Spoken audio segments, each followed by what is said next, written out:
Right, welcome to Mrs. Long's second video on the Picture of Dorian Gray, chapter 8.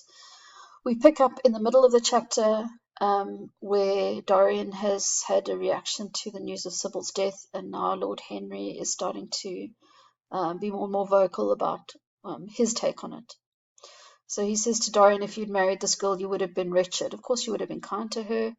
One can always be kind to people about whom one cares nothing. That's interesting. It makes us think of what Dorian says to, or thinks about Sybil when she's lying on the floor. It says there's something ridiculous about the emotions of somebody that you've ceased to care about. It's almost like you have a sense of removal from the person.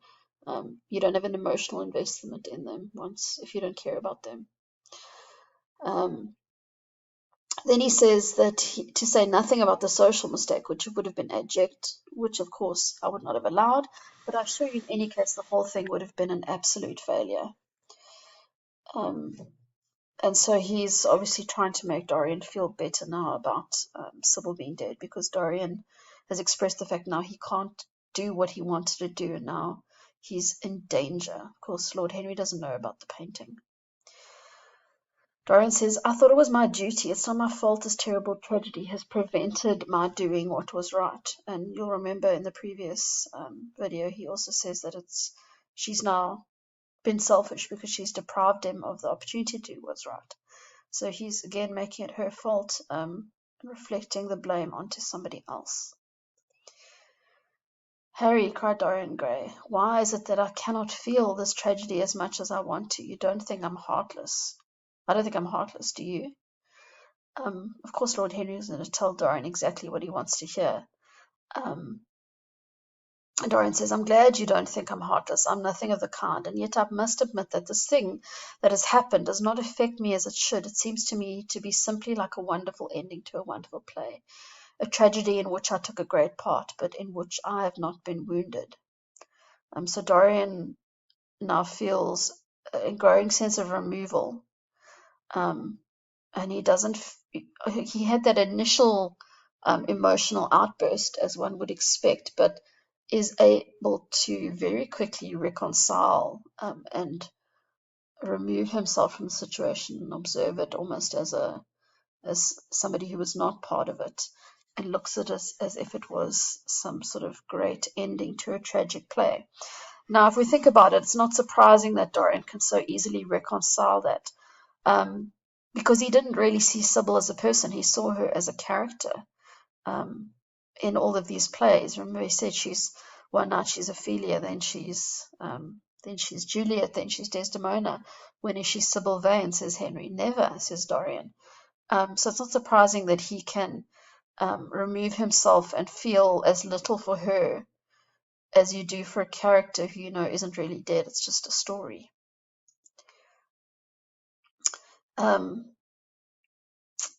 So if we look here, Lord Henry is now telling Dorian, he says, sometimes, however, a tragedy that possesses artistic elements of beauty crosses our life. If these elements of beauty are real, the whole thing simply appeals to our sense of dramatic effect. So he's saying he's sort of mirroring what Dorian's saying. It's like a beautiful tragedy that's happened as a piece of art rather than piece of life. In the present case, what is it that has really happened? Someone has killed herself for love of you. I wish that I ever had such an experience, for it would have made me in love with love for the rest of my life. So again, he's appealing to Dorian's sense of the romance of it all rather than the reality. It's interesting because the reason Sybil died was because Dorian rejected her, because she could no longer act the romance and instead was experiencing the reality. So kind of sad irony there too. There is something to me quite beautiful about her death. They make one believe. So he says, I'm glad I'm living in a century where such wonders happen. They make one believe in the reality of the things we play with, such as romance, passion, and love. I was terribly cruel to her. You forget that, says Dorian. And then Lord Henry's misogynistic characteristics come out here, and he says, I'm afraid that women appreciate cruelty, downright cruelty, more than anything else. They have wonderfully primitive instincts. They have emancipated We have emancipated them, but they remain slaves looking for their master. They love being dominated. Okay, so assuming that women at the heart of it, women expect and want to be dominated by men because of their primitive instincts, almost looking at them as if they're a lower species than man. And he says, I'm sure you were splendid. I've never seen you really and absolutely angry, but I can fancy how delightful you looked. So he's just imagining this as if Dorian was playing a character, being angry at Sybil and how beautiful and spectacular he would have been. Not thinking of the reality of that little scene that would have played out in the dressing room. You said to me that Sybil Vane represented to you all the heroines of romance. And so Lord Henry reminds Dorian of that. And then Dorian says, but she will never come to life. And he buries his face in his hands. So again, fluctuating between his reactions to this situation.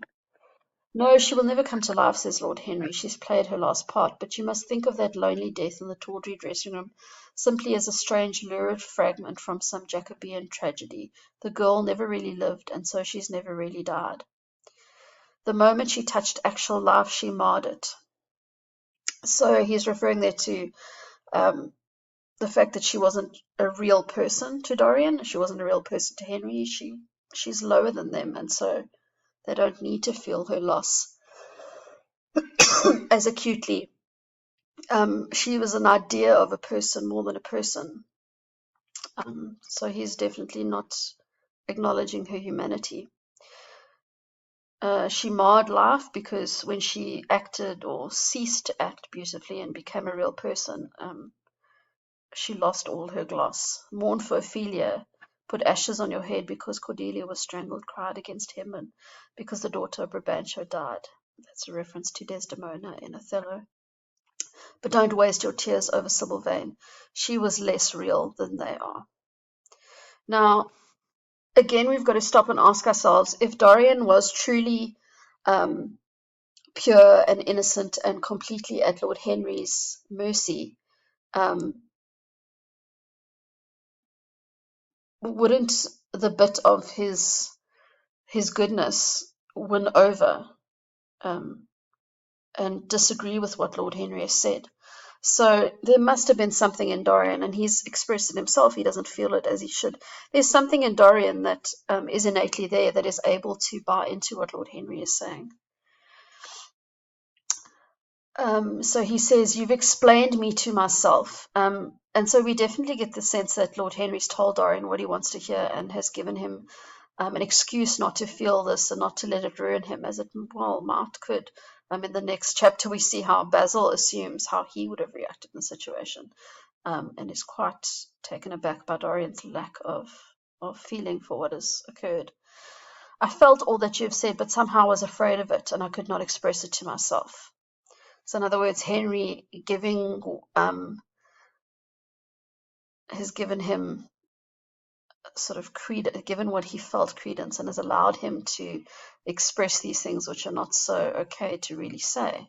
In other words, I know I'm probably partly responsible for her death, but I don't really feel responsible, and I can't see it as a tragedy because she didn't really mean all that to me as a person. She was more an idea. How well you know me, but we will not talk again of what has happened. It has been a marvelous experience, that is all. And so Dorian is trying to now compartmentalize, put Sybil away in a box in his head, chalk it up to experience, a beautiful tragedy, the ending of a life that ended sort of romantically as if it were written in literature, and that's that. And Lord Henry says, life has everything in store for you. There is nothing that you, with your extraordinary good looks, will not be able to do. And, of course, remember, Lord Henry is observing Dorian with almost scientific interest now, and I'm sure taking great interest in the way that he was so easily able to pull Dorian out of genuine emotion and regret over Sybil's death, and bring him round to looking at it as more of an aesthetic thing, not a real life tragedy. Dorian thanks Lord Henry and says, "You certainly are my best friend. No one has ever understood me as you have."